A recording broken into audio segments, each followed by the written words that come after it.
Hello everyone, আসসালামু আলাইকুম। কি অবস্থা সবার, কেমন আছেন? আশা করি ভালো আছেন। তো আপনাদের দোয়ায় আমি আলহামদুলিল্লাহ অনেক অনেক ভালো আছি। এই তো চলে আসলাম, আজকে বেগুন দিয়ে মাছ দিয়ে রান্না করব। তো প্রথমে মাছটাকে ভালো করে ধুয়ে কেটে পরিষ্কার করে লবণ হলুদ মেখে আমি ভেজে নিচ্ছিলাম। এদিকে বেগুনগুলোকে ভালো করে ধুয়ে পরিষ্কার করে কেটে কুটে নিচ্ছি।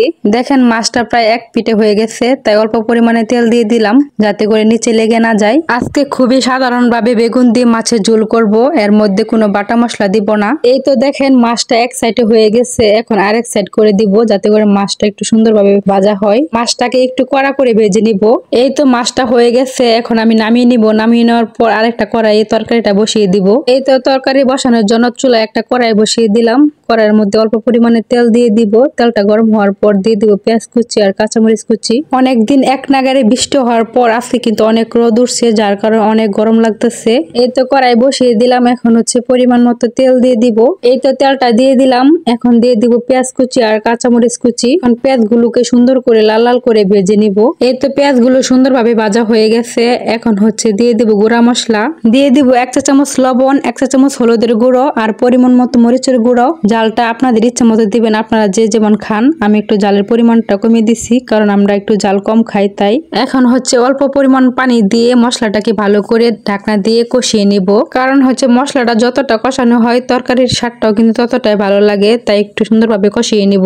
এই তো মশলাটা সুন্দরভাবে কষানো হয়ে গেছে, এখন দিয়ে দিব কেটে রাখা আলু আর বেগুন, দিয়ে আবারও সুন্দর করে কষিয়ে নিব। এই তো 5 মিনিট পর চলে আসলাম, তরকারিগুলো অনেক সুন্দরভাবে কষে গেছে, বেগুনগুলো আর আলুগুলো একদম মোমের মতো গলে গেছে।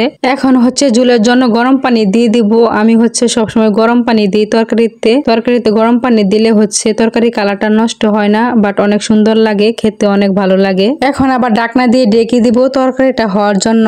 আমরা কিন্তু গ্রামের মানুষ ভাই, অনেক সাধারণভাবে রান্না বান্না করি বা জীবনযাপন করি। আমি কিন্তু রান্না বান্না শিখাইতেছি না, বাট আমি যেভাবে রান্না করি সেটাই তোমাদের সাথে শেয়ার করি। আমার কিন্তু এরকম খোলা আকাশের নিচে রান্না করতে খুবই ভালো লাগে, মাটির চুলায়। তোমরা কে কে আমার মতন এরকম মাটির চুলায় রান্না করতে পছন্দ করো অবশ্যই কিন্তু কমেন্টে জানাবে। মাটির চুলায় রান্না করতে কিন্তু সময় লাগে না, বাট কাটতে কুটতে যতটা সময় লাগে, একবার আগুনটা ধরাতে পারলে তো আমার ইচ্ছা করে অনেক কিছুই রান্না করতে। এদিকে রান্না করতে আসলে কিন্তু আমার শাশুড়ি আমাকে অনেকটা হেল্প করে। প্রথম অবস্থায় তো আগুন ধরাইতে পারতাম না, বাট এখন কোনো সমস্যা হয় না, এখন আগুন ধরাইতে পারি আর রান্না বান্নাও করতে পারি আলহামদুলিল্লাহ। তো আমার কিন্তু একটা ইউটিউব চ্যানেল আছে কলি কুকিং এন্ড ব্লগস, এবং একটা পেজ আছে কলি কুকিং এন্ড ব্লগস, এক নামে খোলা। তোমরা যারা যারা আমার চ্যানেলে আমার ভিডিও দেখো, তোমাদের কিন্তু সবাইকে আমার বাড়িতে দাওয়াত রইলো, তোমরা একদিন আসবে, তোমাদেরকে আমার সাধ্য মতো নিজের হাতে রান্না করে খাওয়াবো। তো আর একটা কথা বলবো, আমরা এই প্ল্যাটফর্মে যারা যারা কাজ করি সবাই কিন্তু সবার বন্ধু এবং ভাই বোন, সবাই সবাইকে সাপোর্ট করতে হবে,